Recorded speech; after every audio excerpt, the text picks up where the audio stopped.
हमारा ब्रह्मांड बहुत विशाल है, अकल्पनीय रूप से विशाल।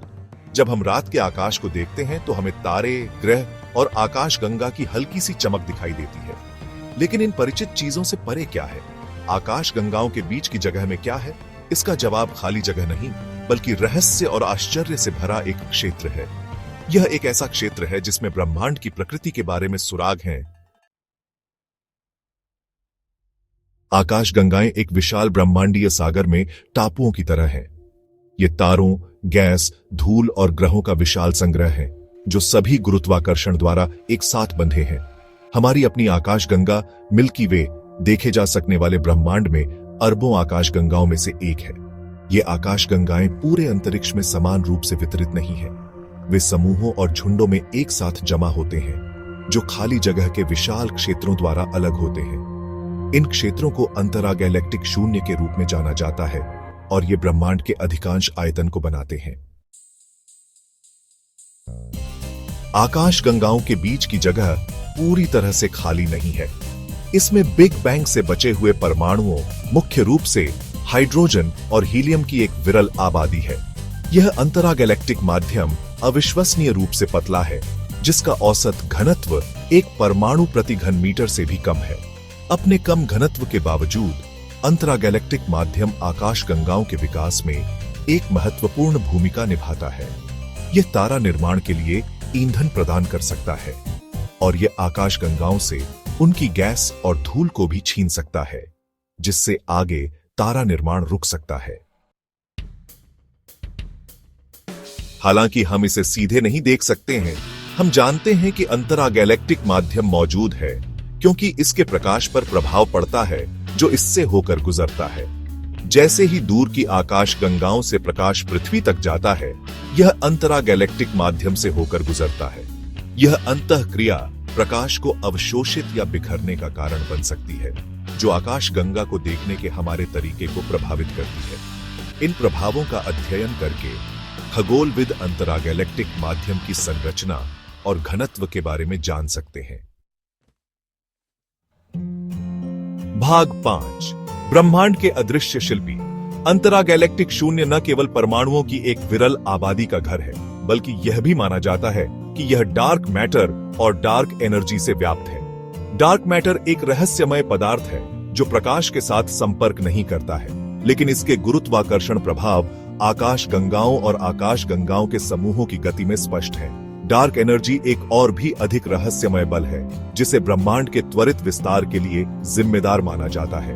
ये अदृश्य घटक ब्रह्मांड के द्रव्यमान और ऊर्जा सामग्री के विशाल बहुमत को बनाते हैं और अंतरागैलेक्टिक शून्य में उनकी उपस्थिति ब्रह्मांड विज्ञान की हमारी समझ के लिए गहरा प्रभाव डालती है।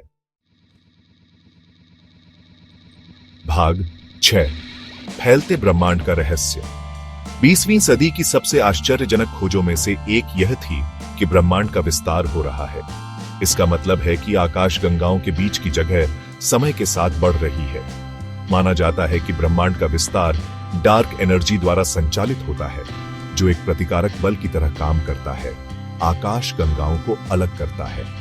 डार्क एनर्जी की प्रकृति आज खगोल भौतिकी के सबसे बड़े रहस्यों में से एक है और अंतरागैलेक्टिक शून्य का अध्ययन इसके रहस्यों को उजागर करने की कुंजी हो सकती है।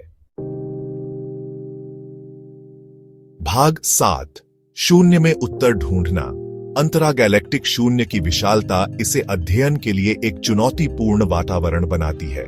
हालांकि खगोलविद इसके रहस्यों की जांच के लिए नई तकनीकें विकसित कर रहे हैं।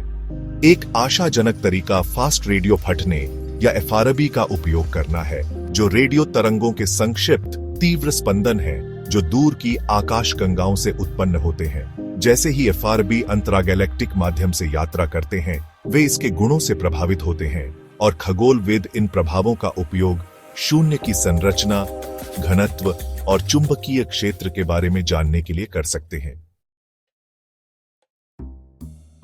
भाग 8, ब्रह्मांड के रहस्यों को उजागर करना। अंतरागैलेक्टिक शून्य का अध्ययन न केवल सबसे बड़े पैमाने पर ब्रह्मांड के गुणों को समझने के लिए महत्वपूर्ण है, बल्कि आकाशगंगा निर्माण और विकास की हमारी समझ के लिए भी इसके निहितार्थ हैं।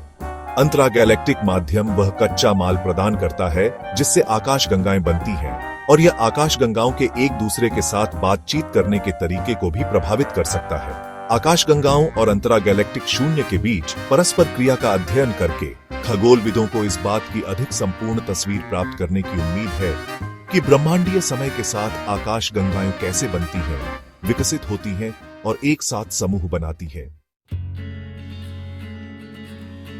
भाग 9 अंतरागैलेक्टिक अन्वेषण का भविष्य। जैसे जैसे हमारी तकनीक आगे बढ़ती जा रही है, हम ऐसे भविष्य की ओर देख सकते हैं जहां हम अंतरागैलेक्टिक शून्य का और भी विस्तार से पता लगा सकें। जमीन और अंतरिक्ष दोनों में नए टेलीस्कोप हमें ब्रह्मांड में सबसे कमजोर और सबसे दूर की वस्तुओं का अध्ययन करने की अनुमति देंगे और नए अंतरिक्ष यान प्रणोदन प्रणालियों के विकास के साथ हम एक दिन अंतरागैलेक्टिक शून्य में सीधे इसके गुणों का अध्ययन करने के लिए जांच भेजने में सक्षम हो सकते हैं। अंतरागैलेक्टिक शून्य की खोज अज्ञात में एक यात्रा है और यह आने वाले वर्षों में कई और आश्चर्य और खोजों का वादा करती है।